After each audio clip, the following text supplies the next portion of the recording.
O bastonário da Ordem dos Médicos diz que acabou o estado de graça do Ministro da Saúde. Miguel Guimarães acusa de Alberto Campos Fernandes de falar muito e fazer pouco e de abrir conflitos com todas as áreas do setor. Em entrevista à RTP, o bastonário diz ainda que há serviços caóticos com situações de risco para doentes e profissionais de saúde.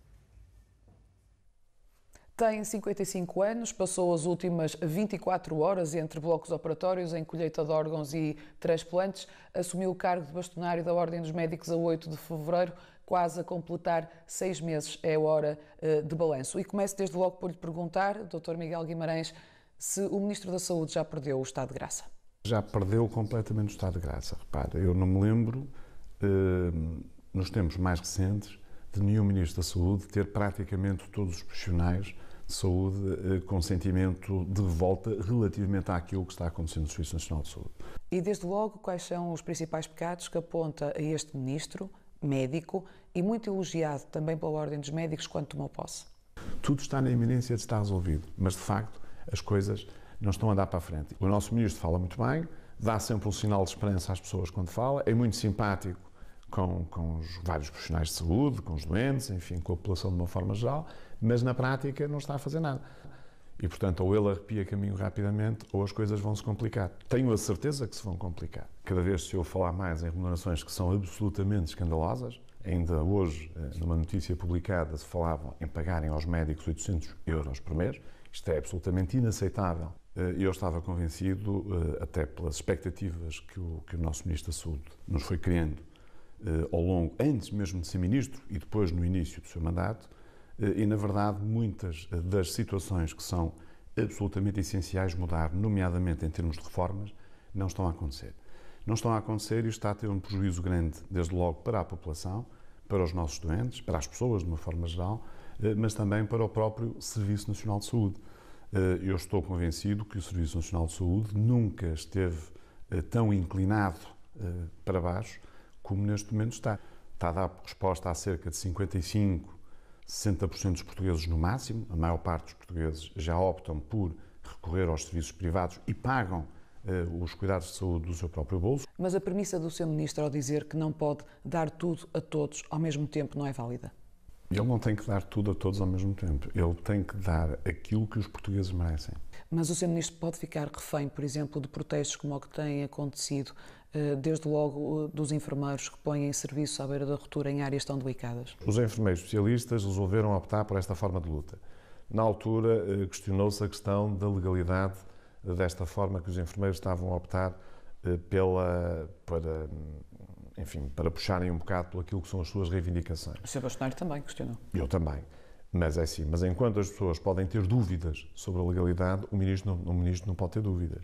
O Ministro, com o tempo que é devido, devia saber se a situação era ou não era legal e devia, desde logo, sentar-se à mesa com os representantes dos seus enfermeiros, sejam os sindicatos, seja a Ordem dos Enfermeiros, no sentido de tentar resolver esta situação dos enfermeiros especialistas o mais rapidamente possível. É imperativo que saia uma solução amanhã da reunião? É obrigatório, porque nós não podemos deixar que uma parturiente sinta que não vai ter apoio no caso de ter o parto. Ter os serviços à beira da ruptura é inédito. O Ministro, tanto quanto sei, está-se a tentar apoiar nos médicos para garantir os serviços, o que também levanta situações éticas e deontológicas complicadas, por um lado, e também naquilo que são as relações de trabalho, por outro, e, portanto, ele vai ter que resolver isto de outra forma, porque ele não vai conseguir manter este tipo de situação estendido ao longo do mês de agosto, por exemplo. Tem que ceder, mesmo que cedendo com algumas condições, que não seja já que as remunerações entrem em funcionamento. Revê-se na posição da sua homóloga bastonária? Eu não vou falar sobre a minha homóloga das Ordens dos Enfermeiros, Paulo.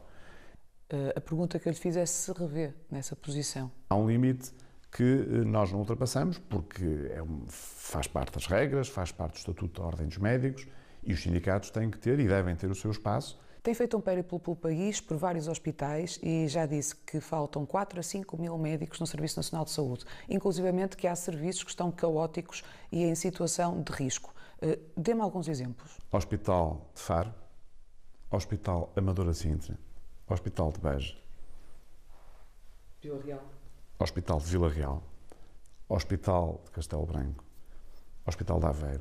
Situações caóticas e assustadoras é não existirem um número de profissionais suficientes para assegurar os serviços de saúde com o mínimo de qualidade. Repare, por exemplo, doentes em risco.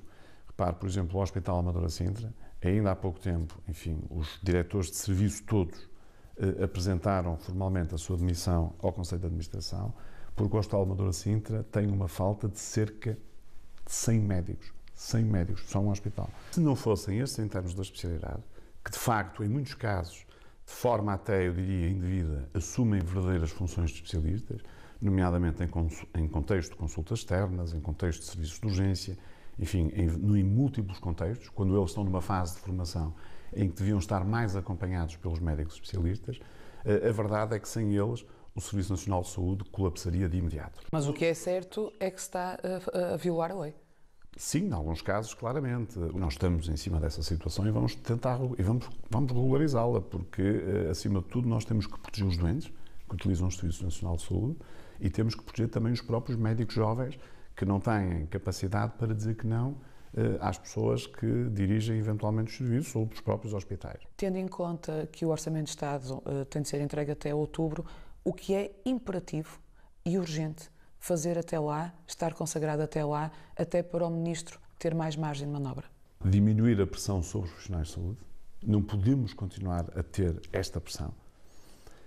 Reformar os cuidados de saúde primários, ou seja, aplicar na prática a reforma aos cuidados de saúde primários e fazer a reforma do hospitalar, a reforma dos hospitais, que inclui naturalmente a reforma do serviço de urgência. Estas três medidas são absolutamente essenciais para começarmos a ter um rumo diferente. Obrigada, Dr. Miguel Guimarães. Obrigado.